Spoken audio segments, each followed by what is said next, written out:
Hey folks, this is Vince with Dad's Gaming Addiction, and today we're going to quickly check out Void Grimm. This is a game that you can find on Steam's Early Access program for about $17 or so. I stress Early Access, that means everything that you're about to see is subject to change. I covered this game about 2 years ago, and the developer reached out and said, hey, I've updated this game a lot since then, so here we are. This is a sci-fi roguelike card game in the sense that you're going to choose a ship, choose a character, you're going to go on a run, play some cards, destroy some ships, and then when you're defeated, you spend the research that you've collected. You have to click the never give up button 4 times for whatever reason. It's very annoying for my tendonitis. But anyway, you're going to use the research that you've collected in order to permanently progress across multiple tech trees, some of which are going to be locked right from the beginning of the game. You have to unlock characters, unlock ships, unlock tech trees, and some other things. So there's a lot of things to unlock in this game, which gives you a reason to come back and keep playing it, which is what I most look forward to when I play this game. So like other roguelites, like Slay the Spire, there's a tree, and you're going to be choosing which direction you want to go in this tree. Some are enemies, some are stations that you dock at. There's a faction system in this game, so depending on your faction rating with that particular faction, you may be able to, buy this upgrade or buy this crew member, whatever the case is. So there's actually reasons to, gain good faction relations. And after every battle, you'll be able to choose different cards to improve your deck. You'll be able to buy ship upgrades. Crew members offer various bonuses to your ship. So all of that is all well and good. And when it comes to actual combat, it plays out in real time. There is a slow time button. And this takes some getting used to, but each card in your hand has a limited number of uses represented by stars underneath their name. And they do something different. There's also a cooldown with them. Some can't be used right away. Some need to, every card is different in the way it behaves. And, there's different status effects, armor breaking, shields, and all that crap.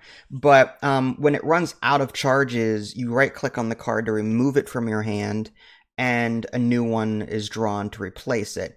And you only have a certain number of reloads that you can do at one time. Whenever you reload a card, you have to wait a very small period of time for that reload counter to refresh. So you just can't keep right clicking nonstop to refresh. You got to wait a couple of seconds for your reloads to refresh. And how you approach these battles, there's easy, normal, hard, difficulty settings and stuff like that. Easy it's really hard to lose in easy, but that being said, I did encounter some bugs that really kind of messed up my experience a bit. We'll just get into those right now. The first thing I want to complain about is the settings menu. There's sound settings, which is great, but there's no full screen windowed mode toggle. So I can Alt-Enter to force a windowed mode, but if I click off the window and then click back on it, my cards don't work for about 15 seconds. So the attack cards do not attack. The other cards like Shield Recharge do, but for some reason it's when I click off the screen to mess with OBS so I can start recording again, then I click back on the window, it's like my attack cards don't click, I can't click on them. And then after 10-15 seconds, everything rights itself and I can do it again. It's just really weird. Another weird bug that I ran into, I think it was an enemy that, I can't remember what it was called, but it was like a brother or something like that. But it had infinite health.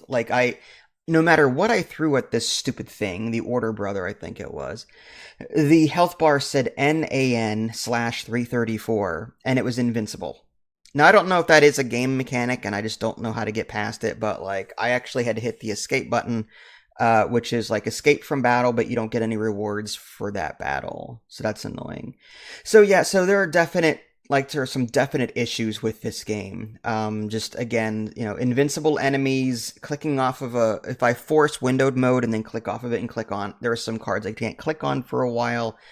That is annoying as well, and the options menu isn't as fleshed out as I think it could be. So, that being said, I think once those bugs get addressed and, the window or the options menu becomes a bit more, in depth, I love the whole idea and the premise of this game. I love the card system, I love the space battles, I love the art style, I like the roguelite roguelite, meaning permanent progression. I love the constant unlocking of things and the research points that you earn.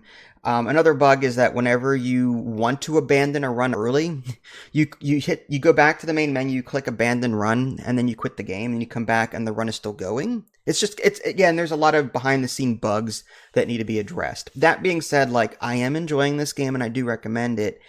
But if you're worried about the bugs, then definitely wait a little bit longer for the developer to address those before buying into the game. Maybe wait till full release. It's up to you, or a sale, that kind of thing. So yeah, that was Void Grimm. Overall, I enjoyed it, minus the bugs and the lack of a proper options menu. This is Vince. Thanks for watching. Catch y'all next time. Take care.